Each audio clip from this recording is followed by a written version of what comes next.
Hello, I'm Leo Light, and this is the Imperial Synaxis. Let's take it from the top.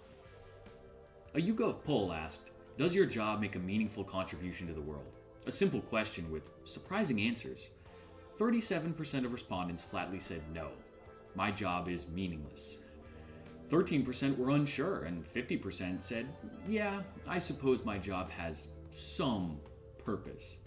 Let's take a second to process that. It's basically 50-50 whether anyone has any faith that their job is accomplishing anything at all.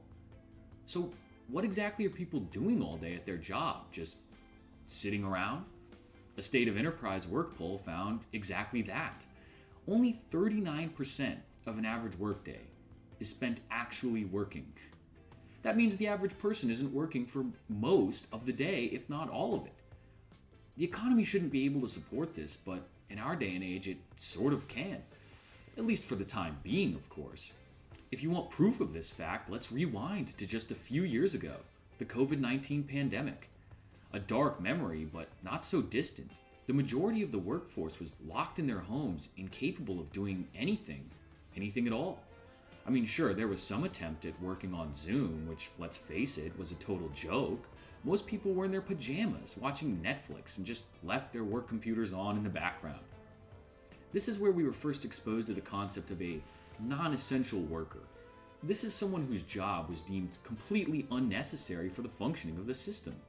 This is essentially a confession from the state that they know there's a lot of bloat in the job market, and there are a lot of pointless jobs and positions. Surely then only a small number of workers should be considered non-essential, except it was the exact opposite. Most people's jobs were considered non-essential, and as such, they were barred from working. It was deduced in the UK, for example, that only 33% of the total workforce was deemed to be essential, according to the Office for National Statistics. That means that two-thirds of workers in the UK were deemed non-essential. In other words, the vast majority, two-thirds, had a job that was completely unnecessary to the functioning of the country. How's that even possible? Aren't we in a capitalistic system with harsh free market competition? Haven't we always been told time and time again that companies have to be highly efficient to even have razor-thin margins? So how on earth could a company afford to pay a bunch of people to do nothing of any importance? Well, the truth is, we live in a highly automated and computerized society where not many humans are really required to keep things afloat. This, of course, differs wildly from the America of yesteryear, where we were told that everyone was an essential worker. Just think about it, the war effort, the space race. Time and time again, we were told that everybody contributed, everybody was an essential worker, every little thing helped the nation's mission. We were all in this together. But let's face it, we're in a very different country now. Computer programs, assembly lines, and increasingly even AI keep most things running.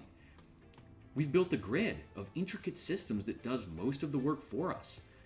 Solves a lot of problems, but now there's one key problem we're left with. What is everyone supposed to be doing all day if all the work is already done?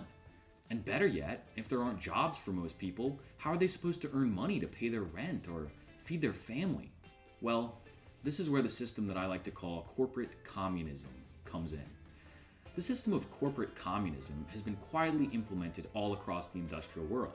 Corporate communism is where the 1% of the 1% know that there just aren't enough jobs anymore. So if they don't start handing out a little bit of free money to the population, they'll be rioting in the streets. But they can't just suddenly flip the Western world into some kind of authoritarian communist dictatorship, because then, frankly, they'd lose all the personal wealth they've accumulated. So instead, major corporations quietly work together to create fake jobs. Jobs on paper. Fake jobs that are merely a pretense to hand us free money without us realizing this is just communism with more steps. In other words, they throw us a nickel in order to satiate us so they can keep the whole bag. If you're just receiving a check to sit around all day and do basically nothing, can you really say that you're a working man? Or are you just waiting in a bread line all day? I'm Leo Light, and this has been the Imperial Synaxis. I'll see you next time.